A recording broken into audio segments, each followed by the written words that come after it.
हम बात करने वाले हैं रिप्रोडक्टिव हेल्थ के बारे में, जिसमें हमने उनके कुछ टाइप्स पढ़ लिए थे और आज हम इस वीडियो में उनके बारे में डिटेल्स में पढ़ेंगे। Reproductive system and traditional methods.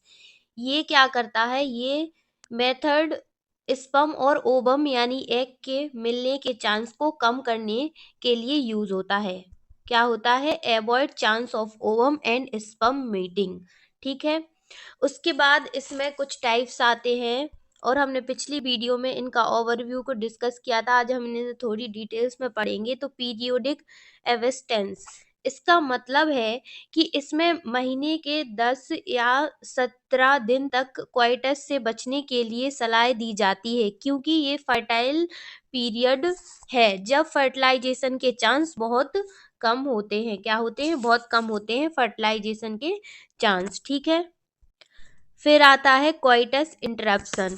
इस मेथड में इंजेकुलेशन से पहले पेनिस को वेजाइना से खींच लिया जाता है ताकि इंसेमिनेशन से बचा जा सके, और ये एक विथड्रॉयल मेथड भी है। क्या है? ये एक विथड्रॉयल मेथड भी है। अब है लैक्टेशन एमेनोरिया। ये ब्रेस्ट फीडिंग के जरिए कंसेप्शन को रोकने का तरीका है। जब माँ बेबी को ब्रेस्ट फीडिंग करती है तब ओव्यूलेशन नहीं होती। क्या नहीं होती? ओव्यूलेशन नहीं होती, और इसलिए कॉन्सेप्शन के चांस बहुत कम होते हैं, रेयर होते हैं। इसमें कोई साइड इफेक्ट नहीं होते। इस मेथड का यूज करने से आप प्रेगनेंसी से बच सकते हैं, लेकिन इसके इफेक्टिवनेस और रिलायबिलिटी अलग अलग होती है।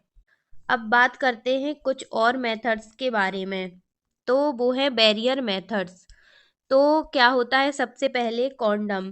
इसमें क्या होता है? ये एक रबर या फिर लेटेक्स का शीट है। काय का है? रबर का या लेटेक्स का शीट होता है। ये बैरियर मेथड है जो पेनिस, वेजाइना या सर्विक्स क्वाइटस से पहले कवर करने के लिए यूज किया जाता है। इसका मेन काम ये है कि ये सीमेन को फीमेल रिप्रोडक्टिव ट्रैक में इंटर होने से रोकता है। सीमेन को फीमेल के जो रिप्रोडक्टिव ट्रैक है इंटर होने से क्या करता है? रोकता है। ठीक है। और फीमेल कॉन्डम को वेजाइना पाउच भी कहा जाता है। क्या कहा जाता है? वेजाइनल पाउच भी कहा जाता है। फिर बात करते हैं डायफ्राम। इसमें क्या होता है? ये एक रबड़ का डोम शेप्ड स्ट्रक्चर होता है जो सर्विक्स के ऊपर फिट होता है। इसका यूज स्पर्मिसाइड के साथ किया जाता है। काय के साथ किया जाता है? स्पर्मिसाइड के साथ किया जाता है। उसके बाद आता है सर्विकल कैप। तो इसमें क्या होता है? ये डायफ्राम की तरह दिखता है, लेकिन ये छोटे या ज़्यादा रिजिड होते हैं। क्या होते हैं? स्मॉल एंड मोर रिजिड होते हैं, और इनमें हेल्थ केयर प्रोफेशनल के द्वारा फिट कराना जरूरी है। ये डिस्पोजल होते हैं और यूजर को प्राइवेसी देते हैं। डिस्पोजल होते हैं, यूजर को क्या देते हैं? प्राइवेसी देते हैं। फिर आते हैं बॉल्स। इसमें क्या होता है? ये रबर से बने होते हैं और फीमेल सर्विक्स में क्वाइटस के ड्यूरिंग इंसर्ट किए जाते है। इसका काम स्पर्म के जो सर्विक्स के थ्रू एंट्री को ब्लॉक करना होता है। स्पर्म की एंट्री को ब्लॉक करना होता है। ये रीयूजेबल होते हैं डायफ्राम, और ये रीयूजेबल भी होते हैं। डायफ्राम